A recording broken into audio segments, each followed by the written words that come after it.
G'day, Craig here. Thank you so much and congratulations for buying one of our KickAss fridges. You're going to absolutely love it. I'm just doing this quick video, so when you get your fridge, a couple of hints and tips on how to use the fridge, connect the fridge, what you get, how to look after it, and how to have fun and keep beers cold. Alright, so once you've got your fridge and you've unboxed it, and it always does pay, especially people interstate and a long way, it has gone through a lot of freight and been rattling around, just let it sit for a few hours before you turn it on. But I'll just show you what you're going to get with your fridge. So first off, we have one of our awesome bags. So leave this on to very last because I'll go through a couple of things first, but we've got that ready to go. Next, you're going to get your little box full of goodies. So you're going to have your 240 volt lead.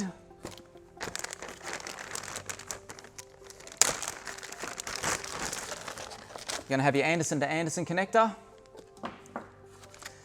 You're going to have your Anderson to SIG socket connector if you need it. And I know we don't like reading these, but the instruction manual. All right. Okay, so once you've let the fridge sit for a couple of hours, I know you're keen to turn it on. Just a couple of things, check around all the fridge, check the condition of all the items, and let us know, if there's a problem, let us know. Another quick thing to look at is the fridge strap here. So just make sure, sometimes from the factory they've tucked it onto the outside, and when you close it, well, obviously we don't want the strap to come onto the outside. So all you need to do is just make sure she pushes on the inside, and that way she works perfectly and won't interrupt with the seal. All right, let's plug her in. Okay, so it's time to turn the fridge on. So you've got your couple of options here. So, the first one, probably the easiest, is always your 240 volt. So it's great between camping trips to cool it down before you go camping.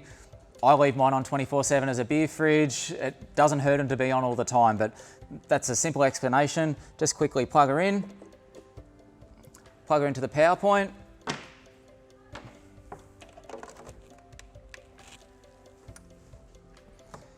And she's all ready to go. We also have the option of going the Anderson plug, so for your 12 volt system, as well as the 12 volt to cigarette light socket if you need to. We've included everything, so all you need to do is connect her into the Anderson plug, cigarette light socket if you've got a cigarette light socket, or Anderson plug. Alrighty, now it's time to turn on the fridge. Okay, so I've got it plugged into 240 volt at the moment. Just press the power button, simple as that. Away we go, and the fridge will fire up. Now just do be aware that the USB plugs and the cigarette light socket here is only for 12 volts. So at the moment these won't work. You do have a 240 volt USB that you can use down here.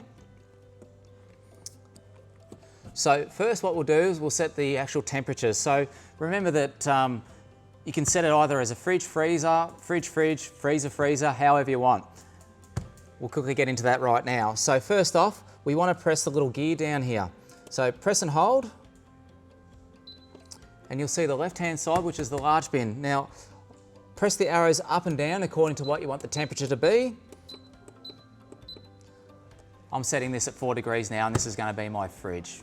As easy as that. Okay, now we're going to do the small compartment now. So once again, press twice. Once again, move the arrows up and down. And I'm going to set this as my freezer on -18. All right. Okay, next is your battery protection. So the little battery symbol here, we do have medium, high and low. So it depends on what your setup is and what you want it to be. All the specifications are in the manual. So press and hold. And you can select where you want your protection to be. I prefer it on the medium, but once again, it's all in the manual, so have a look at that and see what you think. So next we've got the compressor speed. So we have the three options there. We have the Eco, we have the normal, or we have the quick. And obviously it's pretty easy. The quick's gonna work the hardest, but obviously get coldest the quickest. So press and hold. And we can change it. Now the beauty of that is too, maybe overnight if it's really cold temperatures, you can put it on the Eco mode, and as soon as you get up in the morning you can put it back on quick, so it's not working too much overnight. But once again, it's something for you to play around with. All right, thank you. Okay, another great feature of our fridge is that you can actually turn one of the bins off if you don't need it at all. So if you're just going for a small trip and you only want to use the small little compartment, you can do that, or vice versa, you can use the big one. Basically what you need to do is hold the gear button, and whichever side you want to turn off is pressing that button. So I would press these ones to turn. Now we have the large bin turned off. Once again, to turn it back on, press the arrow on this side and the gear. And there we go, we have this one all on. If we want to change the other side, we've now turned the small compartment off and only have the large section running.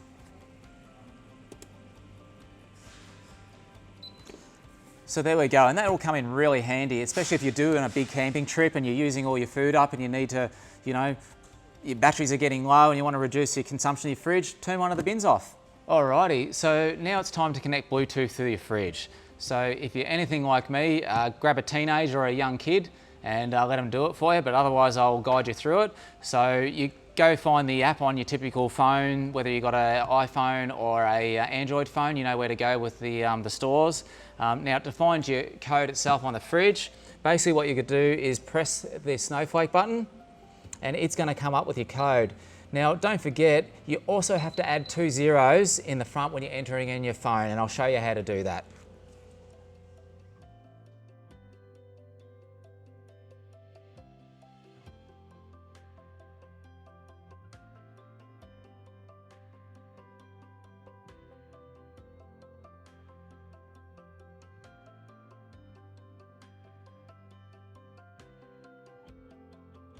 Okay, so you can see by the screen here when you've got it downloaded on your phone all the things you can do. Like for instance, I'm going to change the temperatures of the left bin. Change that down to the fridge now. And I'm going to turn the small bin, I'm going to make that my freezer now. So you can probably see it's actually going to change as I'm doing it.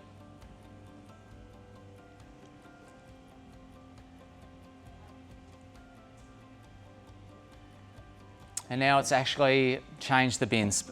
Okay, so you can see on the screen that I've got the 24-hour temperature, I've got the voltage. It won't change when it's on 240 volt, but it's really handy when you're on 12 volts to see what sort of power consumption you're using. We can go back to the home screen.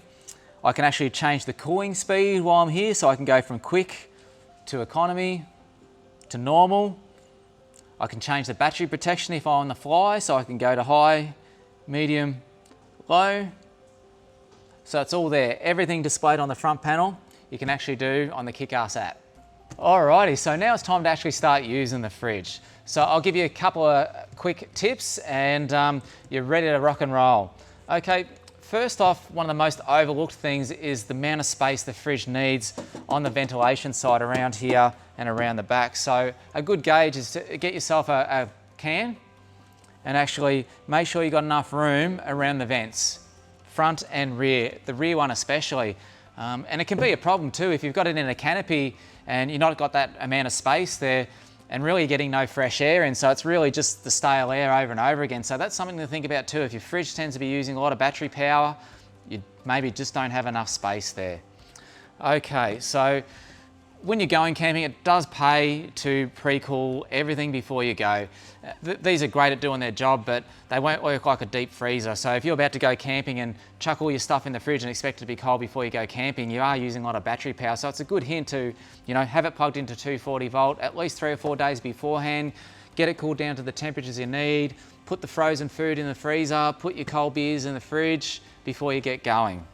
Another good hint too is when you're out camping, and I know it's extremely hot and you're dying for a beer and you rock up to your fridge and all of a sudden you reef the door open and grab out a drink and away you go. But just take it easy on opening the doors. Don't reef them right up. Just open them nice and slowly. Grab what you need to get out. Nice and down. Don't fan all that cold air out that the fridge has been doing really hard work for you. All right, another handy hint is use the baskets. So they're great and they help with the ventilation around the food. So basically all this space, pack everything in the baskets, use the baskets, it's only to your advantage. All right, so now I'm going to grab a helper and we're going to show you how to put your fridge into the bag and remove the bag. All right, so here's how you put the bag on, and it does make light work if you've got a helper. I'll call Basil in. Come give me a hand, Basil. So it's best to lay the bag out.